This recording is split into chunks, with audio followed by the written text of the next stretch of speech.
We are going live.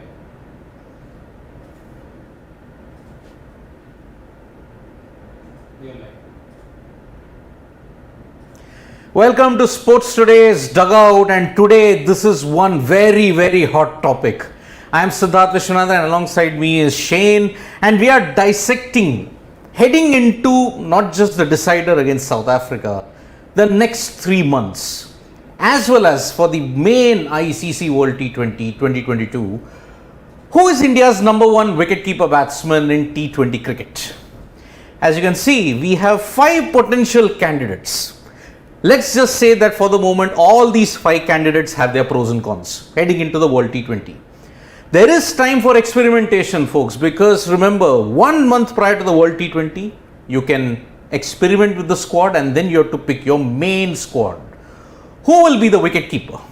And before we start anything, I just have to say that as an Indian fan, it's very frustrating that always before a big tournament, there's some conundrum of the sort, despite the kind of talent pool that we have. Yes. It almost seems like a problem of plenty sometimes can be a bad thing. And it's especially true in a case like this, where you're a few months out from a big tournament and you're yet again debating a very key position, your wicket-keeper batsman. Now, why is this wicket-keeping position now once again debatable? #1, in the 4 matches, Rishabh Pant has not performed. Yeah. That's one.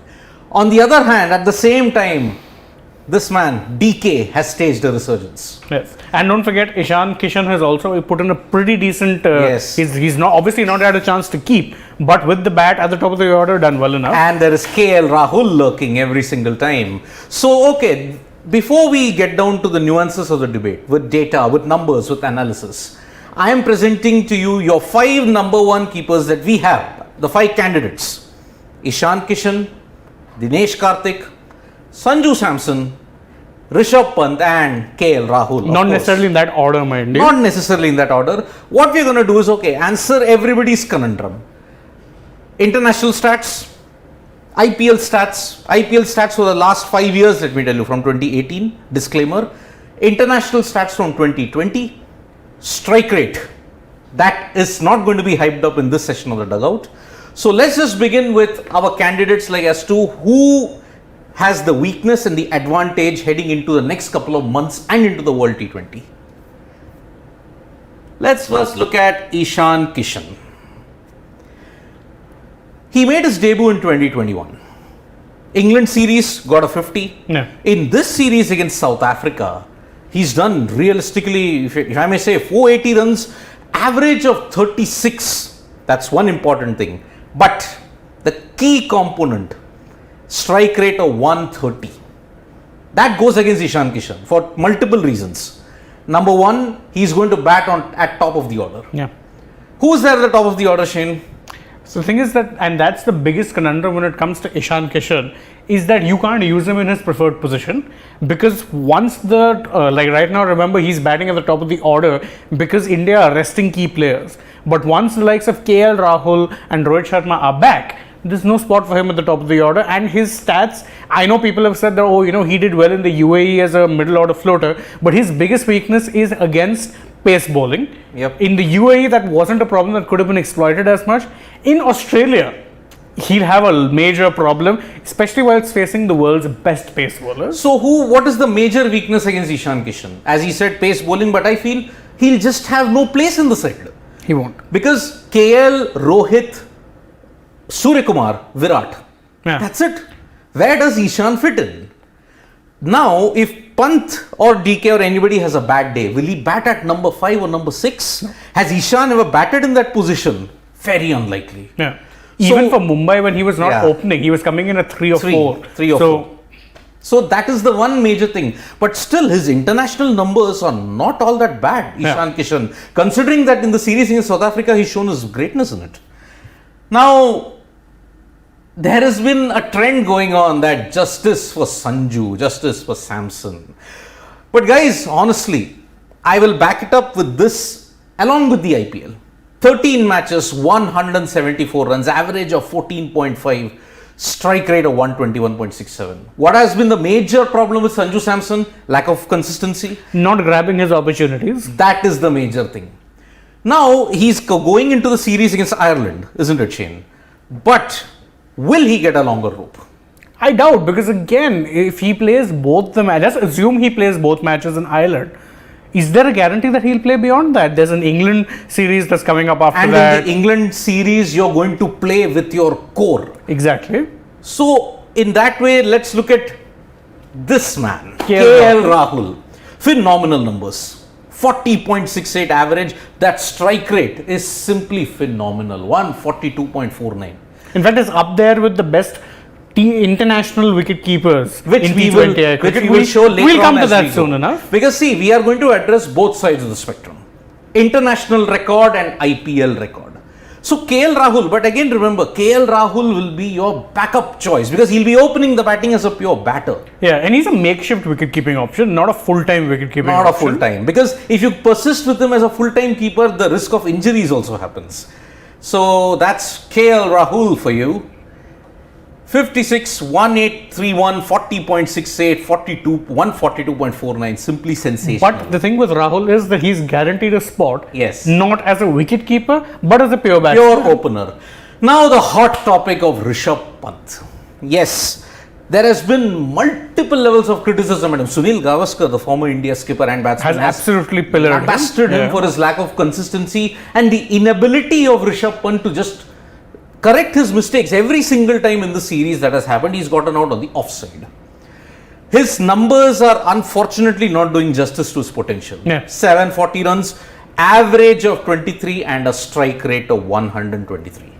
Now because of those four failures that I may say that Rishabh Pant has had in South Africa, his spot is not taken for granted for the Before this series we thought, okay, if he has even a middling series, they would still persist with him because you don't want to be making a change that big towards the end of, towards the fag end of that cycle of preparing for the tournament. However, his form is, which by the way, even before, he didn't have a great IPL, he did not have a great, even before that, his test career has been what's actually, kept him in the international people reckoning. with short memories, I will just tell you that before that IPL and this current lean patch, his last knock was a 50 against the West Indies. Yeah. So Rishabh Pant, he's that perennial hot potato. Can you keep him? Can you hold on to him?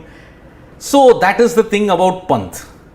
But this man is enjoying a resurgence unlike anything before. Yeah, very interesting purple patch at a very, not exactly the youngest age. Yeah, so 37, average of 35, but look at the strike rate. 146.07. For the record, I will just say that this strike rate is better than even our perceived white ball greats in the modern era. I'll come to that in the next few slides. But DK, when Pant has had a slide, Dinesh Karthik has had an upsurge. Yeah. So Dinesh Karthik at this point in time is your front runner. And if you look at India's #1 keeper in the T20 format, hell, Mahendra Singh Dhoni held that mantle for a very long time, not primarily for his batting, but because of his keeping. Yeah. DK is a very safe keeper also. He's kept very well in the series against South Africa. True. And in the IPL against for RCB, he was the one-man machine who guided them to the playoffs. And the biggest plus for DK is that he doesn't disrupt the existing batting order. Suppose, for instance, you reach that point where they say, yeah, you know what, we don't want to start with Pant right now because his form has been bad. He slots into Pant's batting spot pretty seamlessly. At most, you might have an up-down with Hardik. Yes. But that's about it. There is no problems in accommodating. With someone like an Ishaan, you can't accommodate him at the top of the order and and I don't think he's a lower order batsman. DK, on the other hand, is pretty much trained to be a finisher at this point, has been doing that job with frightening consistency given how hard it is to actually be a finisher, and he's doing that job really well. So won't mess up the, he's a pretty much as like for like as is possible of doing that role. To just sum up your point, Shane, if I have to go back to Pant, Pant has had, actually if you look at it, he's had great success in T20Is. You can check out the numbers. He's had great success at number 5. Yeah. But the current number 5, you can't play him there because of a certain Hardik Pandya. Exactly. Number 5 is Hardik Pandya. So DK will have to come in at 6 and Pant will have to be at 6. It's the fight for number 6 for the keepers. Because the top 4 and the 5th batter are settled. Yeah. Now what are you going to do after this? Now we have spoken about the international numbers. Okay, DK is international, everybody, the 5 contenders, their international numbers. Everybody will say, why not IPL? Why not IPL? Well, okay. Let's look at IPL now. Let's look at the IPL. International record. International record, if we have said that DK's strike rate is 146, even in the IPL, remember these IPL stats have been collated for the last 5 years. For the last 5 years, DK's strike rate has been a phenomenal 146.9. Yeah. IPL form is a very subjective thing when it comes to runs and average. Because I'll say why. DK bats in a different position. The rest of the batters like KL Rahul and everybody else, they bat in a different position. Yeah, they're batting at top of the order. So you have to take it with a pinch of salt, folks. Now, apart from DK, this man, KL Rahul. Now, what do you do about these two aspects of KL Rahul? Can you ignore it? No, you can't ignore and the simple fact is they won't be ignored because he's a guaranteed starter as an opener. Yes. For sure. Because again, these numbers you have to remember comes from him batting atop the order. And more often than not looking to bat long. But look at the conundrum. All people who have criticized KL Rahul has been because of this. His actual last 5 years strike rate isn't terrible.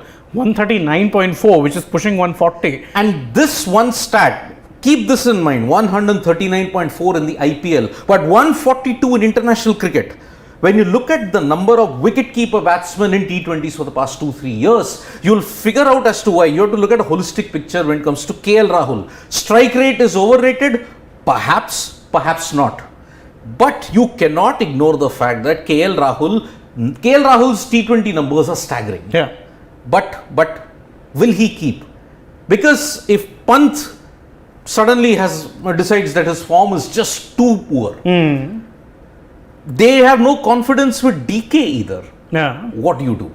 Then Rahul will have to keep and open the batting during the World T20. True. So KL Rahul is a phenomenon when it comes to IPL. And which a lot of people were asking, show Sanju Samson's IPL stats. This is Sanju Samson's IPL stats, folks. Okay.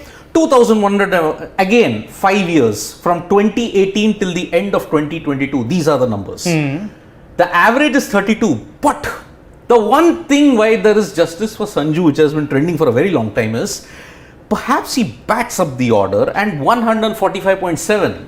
But yet again, we are missing the entire point.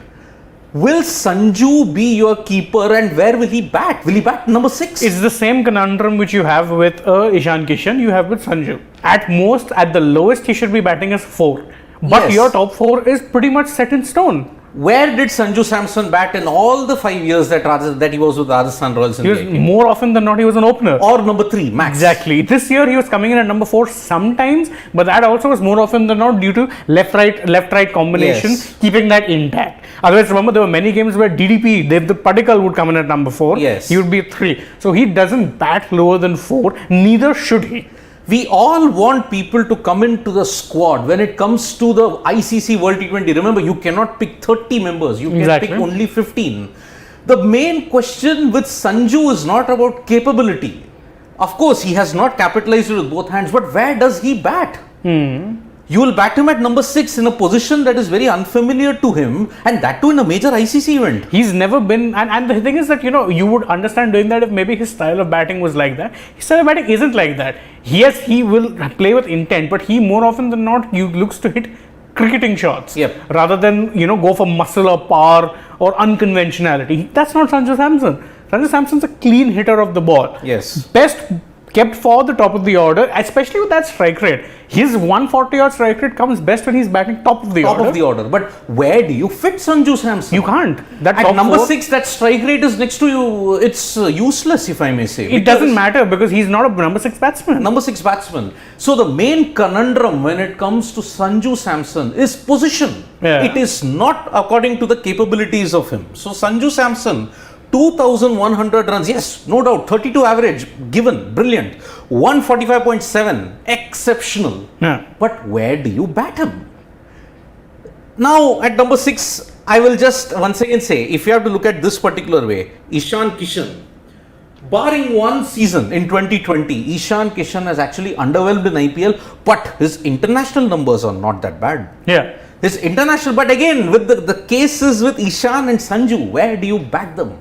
You can't fit them into that current lineup. Not on the KL, Rohit, Virat, Suryakumar. That is going to be your top 4 along with Hardik Pandya at 5. Where do these guys fit in? Unless, of course, India have made it to the next round and you want to experiment probably. Oh, why would you experiment But in in the an next ICC round? event, You're would you not want to- experimenting. No way, you can't. Not a chance. So, Pant. Okay. Everybody's talking about Pant's IPL record. Food for thought, folks. Holistic picture. If you want to say 5 years, Pant actually trumps Sanju Samson when it comes to strike rate. What do you do then? And Average of 37, much better than him. And also, he bats lower than Lower down the order. than Sanju. These are pure numbers. Yeah, folks. maybe for the last 2 years he's batted even not even last 2 years. Last year maybe that he was batting at 4 consistently. Yes. The last IPL, which is this year. Beyond that, he was batting 5-6 because remember that Delhi team before Shreyas Iyer left. Yeah. Iyer was either 3 or 4. Lowest he would bat was 4. 4. So And remember, even if you look at Rishabh Pant's international career, very few times he's batted at number 3 and 4. He's batted at 5 and 6. Mostly at 5 and 6. Yeah. Now, he's been in the IPL 2022. Where did he bat? He batted at 4. 4 for Delhi. Worst case scenario, number 5. Now, in that position, remember, we are talking about the number 6 wicket keeping position. Yeah. Only 2 candidates fit the bill because Pant, that strike rate in the IPL you can't ignore. Of course, he's had an epic struggle in the international arena. Yeah. That is why this position is up for grabs. If he wasn't struggling against short balls outside off stump, we wouldn't be having this debate right now. Yep. Simple as. Because see, look at the disclaimer here, stats since 2020. Okay. A simple India keeper's T20I strike rate ever since I'm talking about international cricket. Okay. Yeah. Rahul has 139.26, but he's not going to be a full-time keeper. Yeah. Here, this is probably the clincher. Pant's strike rate of 126.81. That's problematic. It really pegs him below. Because why I'll say this, even in the series against South Africa, DK's ball striking has been phenomenal. In fact, in that game, that second game, he at least saved you face DK Yeah, with some big hits. Yes. But in the fourth match at Rajkot, he totally took the game away. Exactly. It was DK and Hardik. And remember, DK and Hardik, if they combine together, then India's finishing reaches a different level. And don't forget, there's a Jadeja who comes after them. After them. So the lower order is very sorted in that regard. Absolutely. So when you look at the India keepers T20 strike rate in the last 2 years, Rahul and actually Ishaan Kishan. Ishaan Kishan has done well. Remember, and another disclaimer, so but he's played 14 matches. Kishan actually played only 4 matches as a designated keeper. In that, he's had a strike rate of 137. Right. So, and you're all talking about say, but this strike rate is too low, this strike rate is too low. Check out this next one. Wicket keepers, world, I'm just saying, best T20 strike rate in the last 2 years. The leading run getter in world cricket is Mohammad Rizwan of Pakistan. But look at his strike rate. And he's opening the batting, 134. What was Rahul? 139. Doesn't KL Rahul actually have a better strike rate than Mohammad Rizwan? But that's where you have to also remember, guys, look at the context here is that Rizwan in this same period is averaging 66. 68. Yeah. 60. So the difference is if you are getting me 68 runs every match, I'm settling for that strike rate. Yes. Because accumulation of runs, if you have one person there who's keeping the scoreboard ticking, the other person can go for big hits, which is a very good T20 template. So that's why this also has to be taken with a grain of salt, is that where he is worse off than Butler and de Kock in terms of strike rate. But run collection, he's far better. It's a good trade-off. Whereas for these two guys, they are averaging in and above the 40-odd range. 40-odd range at a strike rate of 145 is like sweet spot. If you have a wicket-keeper-batsman. Butler, let us just understand that Butler is a different beast altogether. And sadly, the yardstick with which you would compare, because Butler until very recently wasn't always opening. He was batting lower down the order. Lower down the order, yes. Most of his hundreds came lower down the order, but when he's opened the he's been a different beast. He's been a different beast. 145, and he's coming off a knock of 162 of 70 balls in the ODI against Netherlands. Granted, but still. in the IPL, 863 runs. He was a monster this year in the Indian Premier League. You can't take that away from him. We've always said that de Kock De Kock's numbers fly under the radar, but 141 as an opener, he's that X factor. His problem, why they fly under the radar, is because he again doesn't do it often enough. It's like when you look back at the IPL this year, he had 500 odd runs. Yep. But the one memorable knock he had was the one against Kolkata where he scored 100. 140. Yeah, but you think if he can do, even if he's scoring you 50, 60 runs at that strike rate every game, how much more destructive he would be? And that's the reason he flies under the radar. He flies under the radar despite having great numbers. So again, if you had a look at this slide, okay. Oh wait, we've gone back. This slide, 145 Butler, 141 De Kock, Rizwan is 134. But look at KL Rahul, 139, that too opening the batting. No, wait. Here we are. 139.26 opening the batting. His average is also close to 50. So, if KL Rahul, if everybody says the strike rate is overrated, but if I can get 50 runs and if Rohit Sharma also fires at the other end, why not? I'll take the strike rate over any day. But as far as the debate, number one keeper contender in India at this moment, wicketkeeper-batsman, number one. Where do we stand on this debate? Okay. Looking at every record, Ishaan, Kishan. What is the major conundrum? 130 strike rate. More than that, I would argue the batting position. Batting position. Sanju Samson. Same thing. Same thing. Not got capitalized on the opportunities as well. Number 3, KL Rahul. But is he your full-time option? Yeah. That is another problem. Pant. Well, he's under the radar, but he's currently the best that you have at this point in time. And then this man. For me, looking at sheer consistency and the purple patch that he's had, both IPL, we even check the IPL numbers, we even check the international numbers. The contender, because Pant's downward slide has begun, it's DK. Our number one wicketkeeper batsman, in my opinion, looking at the sheer number of contributions in this current series and overall in IPL and this, the number one keeper, and if he's the likely candidate to replace Pant for the World T20, is DK.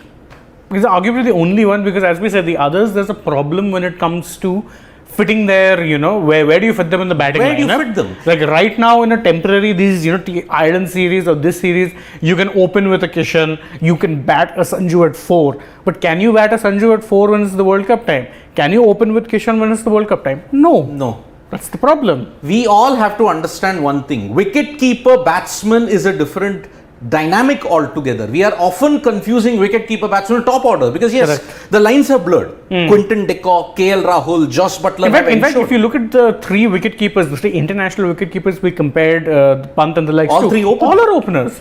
Yes, and even KL Rahul is an opener. Yes. So if you look at it, he's just behind Josh Butler and Quinton de Kock when it comes to strike rate. Yeah, and his major problem is always impact. Big Yes. games. Where a Butler and a Quinton de Kock or even a Rizwan to an extent. Rizwan was a consistency machine in 2021. Oh, yes. Which is why he won the T20I Player of the Year with the ICC. Where KL often misses out, and that's the thing which stats will not often capture, is big game impact. Big game impact is often where he's found lacking, and that's the biggest criticism, the biggest stick that is used to beat him with. But DK, look at how he won the Nidahas Trophy for you. He played 2 matches in the 2019 series against Australia. Yeah. But what wrong did he do to get dropped from the format? Remember, he's coming back after that. 3 years. You picked him for the ODI format. But it was a different format altogether. Yeah, and he was playing a different role there. And in fact, playing a finisher on ODIs, particularly with a dodgy middle order like India's was, is a different beast altogether. And DK's thing was also camouflaged because there was Jadeja and Dhoni who are your ODI finishers. Exactly. That was the problem. You cannot have success in one format and carry it to the next format. It's a different beast. And remember they were trying to bat him at 4 also at one point, which just made no sense. He did bat at number 4 or 5. Yeah. See, in that semi-final against New Zealand, Rahul got out, Rohit got out, Kohli got out, then who was the next guy got out? DK got out to a good catch by James Neesham of India. So that's the problem, that's the conundrum. So for us, DK is the number one keeper when it comes to T20 Ice at this point for India and is the likely contender to replace Pant in case his downward slide begins. Yeah. But at the same time, you cannot ignore Rishabh Pant's Rishabh Pant's record. Because why, I'll tell you. Short memory. The Indian public has a very short memory. 52 in that game against the West Indies in Kolkata. Until then, he was in good form. ODIs against South Africa, he was doing pretty well. Test match, he's a different beast altogether. But remember one thing. Pant's first series as captain, added burden of trying to fit into a position where he's not had much success before, but he has to do it because of the team composition thing. Also because I think, and this is something that doesn't get noted often enough, is that one of the biggest criticisms against Pant is he doesn't take responsibility, which is why, if you ask me, he started batting at 4 for DC. The problem is that takes away the best thing about Pant. Yep. Is that he's an X-Factor player. Yes. You cannot ask an X-Factor player to be too responsible. So yeah, there's a difference between playing recklessly all the time and there's a difference between playing responsibly. He's playing within himself half the time. Yep. And then will take pressure, play a stupid shot and then get out. Consistency has been a big problem for Rishabh Pant. But at the same time, consistency has not been a problem for DK. Look at the stats and look at in recent years, definitely not. Right from Nidahas and up to now, his T20I batting, his strike rate, especially at number 6, where you need a T20 finisher, is staggering. Yeah. So, guys, our verdict is clear. If there is any one particular candidate to replace Pant in case his form dips, it has to be DK. The numbers and the situation and the consistency, the purple patch now points out to it. The problem with Ishaan, Kishan, Sanju Samson is, will they bat at number 6? Which seems very unlikely because they have never batted at that lower position in their batting career. Correct.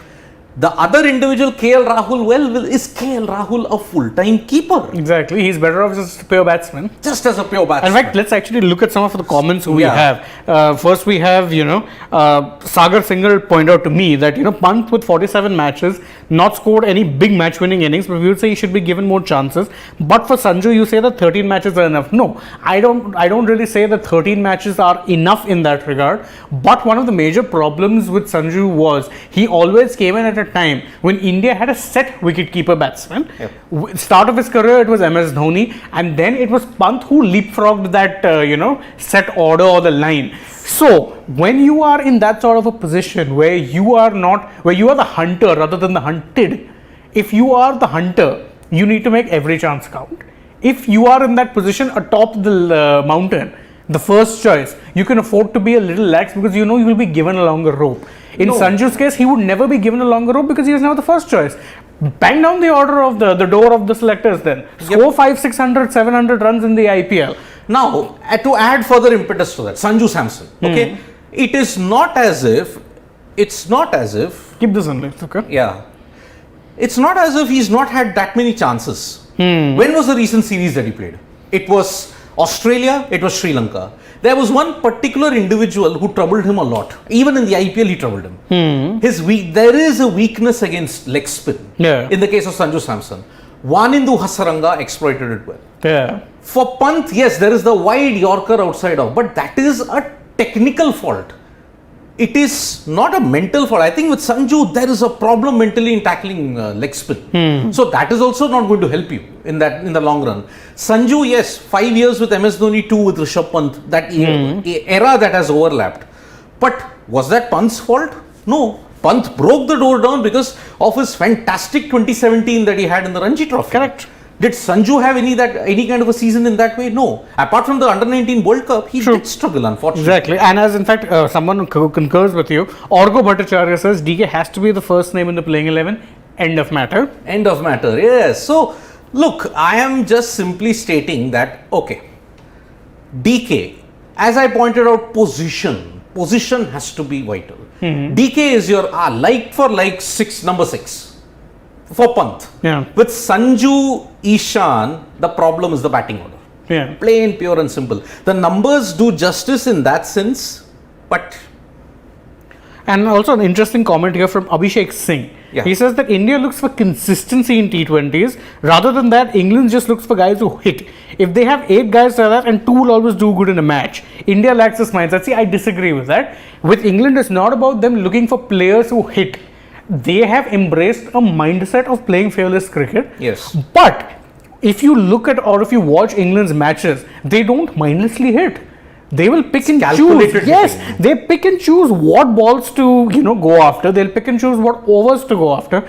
You watch a Joss Butler play and tell me he mindlessly hits. No. Watch a Jason Roy or Johnny Bairstow. Any of those batsmen, a Liam Livingston, they pick and choose when it is they want to attack. So it's not a case of mindless hitting. Plus Owen Morgan. Yeah, Owen Morgan, who got pilloried for the kind of form he had in the UAE, is also someone who holds that middle order together. Because otherwise, it's just a middle order of hitters, which doesn't work. Plain and look simple. at the amount of big hitting that is there in that England top order. In that game against Netherlands, you saw Butler and Livingston going hammer and tongs. Imagine such a situation cropping up in the World T20. And these guys can easily clear the big boundaries in Australia. Livingston has played in the Big Bash League also. Yeah. So, that is the thing. So, Dinesh Karthik is on top of the pile even now, 16 years into his career, that he is our number one keeper when it comes to T20Is. And T20s also, if I may stick my neck out and say, even now, DK is still number one because of the consistency factor. Right from 2018, not in 2022, 2018 onwards. And to take another question, Rajat Chanana asks, at which point of time can we say the time has come to drop Pant? I think sooner rather than later that time is coming, because there's a growing chatter among fans and experts alike, which is why we're even having this discussion to begin with. We don't think he's a certainty. Yes. We don't think that he's a certainty to start in that, I will just give you this scenario. Just the scenario on Pant.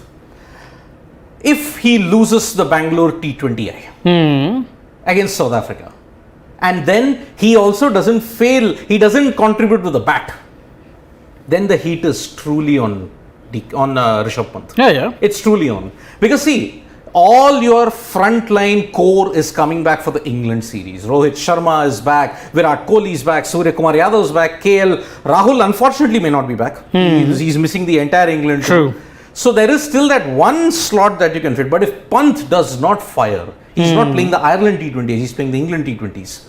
If he does not fire in the England T20s, then I think you will have to persist with DK and put him on that plane to Australia.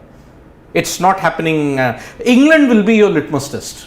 As they say, you go from other end to the next end. You go to the next level. True. England will determine that. Yeah.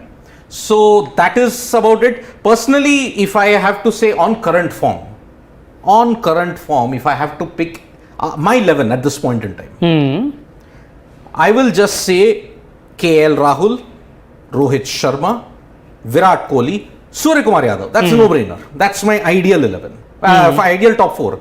5 is Hardik Pandya. 6 on current form, DK. Yeah. It has to be DK. 7 is Ravindra Jadeja, if he's fit and if he's in form, because even Jadeja is not a certainty. But you will take him for big match experience. Number 8 is Yajwendra Chahal. No, he'd bat at 11 if you have to look at it. No, I'm just saying in that way. So, my pace bowlers automatic guarantees, Mohammad Shami and Jasprit Bumrah. True. Well, we will talk about Mohammad Shami later. I mean, they were saying 9.5 economy. He just plays only the World Cup and not bilateral T20s. Well, he may get a chance in England. Yeah. And the Asia Cup, 50-50 chance in West Indies, we don't know. But he will play. Then we will see what is the thing in Shami. And maybe Bhuvaneshwar is my third pacer, along / Harshal Patel. Yeah, that would be a good one. Also, a couple more questions. And this is something that's actually pertaining less to the wicketkeeper thing and more with the kind of template the Indian team have been taking recently.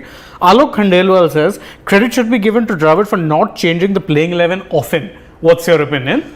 I totally agree. What messed up the 2019 World Cup selection? Chopping and changing. Chopping and changing. Okay, if you're in a corporate setup, if you're doing a job, let's assume the Indian cricket team is a corporate setup. You have a manager, you have a boss who keeps on changing the goalposts every day. Yeah. One day he says, okay, you have to do this. Second day, but if you don't do this, you could be dropped. Third day he says, no, do something else. That horses for courses approach thing was the thing that sunk India. Yes, they have a rich legacy. Yes, they have won many games. But underneath that, there is a weak underbelly of how the horses for courses approach destroyed so many careers. True, absolutely. Manish Pandey was a classic example. Ambati Raidu. You even destroyed Vijay Shankar. You were about to destroy Rishabh Pant, but that didn't happen, thankfully. So also another thing which Vivek Singla is saying, similar point, with the kind of template Dravid's showing, they will give more chances to Pant, and he probably has the best chances for the World Cup. I agree. I think that as things stand, they're not going to drop him, which also brings you to another point made by Shashank Pandey, where he says that if Rishabh Pant's place is in danger because of a good IPL season for DK and only a single bilateral series failure, it won't help the team gain continuity. There's a point to be made for that, but I will say this, I don't think Rishabh Pant's just had one bilateral series failure. If we're counting his white ball form over the past few seasons, he's underwhelmed. Not white ball, I will say his T20. Yeah, his T20 he's underwhelmed, there's no doubt about it. Because remember, prior to the IPL, his last knock was 52 against the West Indies. He didn't hit a 50. So it's not as if he's had a lean patch for 2 years. But this is a lean patch. IPL plus the series. We are not stating with certainty at all that everybody is a guarantee. I'm just speaking on current form. If DK fails in England, Pant has a good time. DK fails in the Asia Cup, Pant has a good time, then you will persist with Rishabh Pant. And remember, Rishabh Pant is your few all formats guys. Rohit, Virat, Pant, they play all three formats. Bumrah, Shami, they play all three formats. So you have to even understand that why a long rope has been given, because Pant is your first choice keeper in all three formats. Simple. But a certainty is not, these guys are not certain in the wicket keeping. These 5 guys, they're just the contenders. Exactly. By September. But ideally, when I've even spoken to some individuals, they have said that you have to play with your T20 World Cup core during England and persist with them.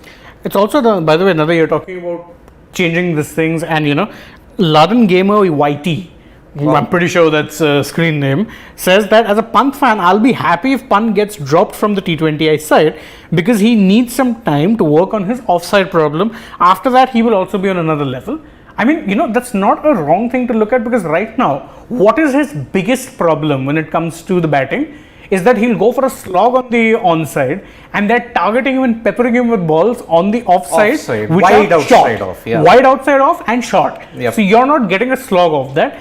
Is that one thing that he absolutely needs to work on, because that's the biggest glaring weakness in his game right now? In the T20I format, yes. It is. I don't know why he's not employing the cut shot or the, you may say, the hack that he always does, the offside hack. He used to do it in the tests. I don't know why he's not doing it in the T20Is. But Rishabh Pant, it may not be, but again, the problem with the Indian team is that, okay, you're just waiting for one opportunity to slip up. The others will just barge through the door. Absolutely. Can Pant afford to take a risk? He's in a catch-22 situation. He can't at this point. He's not playing Ireland. But England will, if Pant fails in England, then it's alarm bells. Then it's really going to set the cat among the pigeons. Then I think you will have to say bye-bye to Rishabh Pant for the T20I format, at least for the World Cup. At least for the World Cup. Because you have a DK who's a short-term solution there. You tell Pant, look, you know what, go back, work on your problems. Work on your problems. And then, like for now, we can't afford to keep you there because this problem is very evident. Very, very evident. Which of course brings me to another point again, and it's the same debate which we've always had about intent. Abhishek Singh says, Shaw and Tripathi are proper openers of T20, won't waste a ball or take time to settle. That is how T20 should be played, but we still take time to settle on pitch like ODI. 2 counters for you there, Abhishek. Who was the T20I World Cup, T20I Player of the Year in 2021? Rizwan. How does he play? Accumulation. Who's the current world #1 ranked batsman in T20I World Cups? Babar Azam. How does he play? Exactly. I rest my case. And to be fair, I agree with you that you may sometimes need to be more attacking, but it has to be controlled aggressive attacking, not just, I want to hit every ball out of the ground. Look at someone like a David Warner. He's altered his template and become a far more consistent batsman because of it. Butler, Warner, hell, Chris Gayle. The king of looking to hit every ball for 6. He would be batting at 100 strike rate. It was Chris Gayle who changed the entire template and made batting in T20s even more dangerous. First 3-4 overs, take your time. After that, 5 overs till 20, he would just go berserk. Exactly. That is the template which we have, which many individuals are still following. You can go bang bang, but then you need to have that skill and confidence that Josh Butler has. Going bang bang from ball 1. But even he doesn't do that. He doesn't do that. Look how he played for Rajasthan. He was more often than not. You had the other opener who used to be the more aggressive one. The strategy started failing, which is why they changed and they brought in Yashasvi, who in the latter parts of the IPL was really getting those quick starts. Quick fire 30, 40, sometimes a 50. If I'm not wrong, I think he had half century. So quick fire 30, 40, 50 he would get. That's what gave someone like a Butler time to settle in. Absolutely. Remember, there was that one match against Mumbai, particularly slow pitch. He was batting at a strike rate of about 110. One over, I think Hrithik Shaukin came on and he absolutely thumped him out of the ground. Of course, he got out, but by the time he ended, his strike rate was stretching 150, 60 types. Yes. So, that is a better template than just mindlessly hitting. Prithvi Shaw and Rahul Tripathi. Look, Shaw unfortunately has fallen back in the race when it comes to an Indian team. Because again, that consistency has lacked. And of course, not all of that is down to just his form. The guy fell ill this year, typhoid hit, this, that. He's had problems with, bans and whatnot. Rahul Tripathi, we will keep our judgment. Let's see how, if he gets a chance. In Ireland, I'm very doubtful he would. So. It is so, the Indian batting and bowling has got so much depth.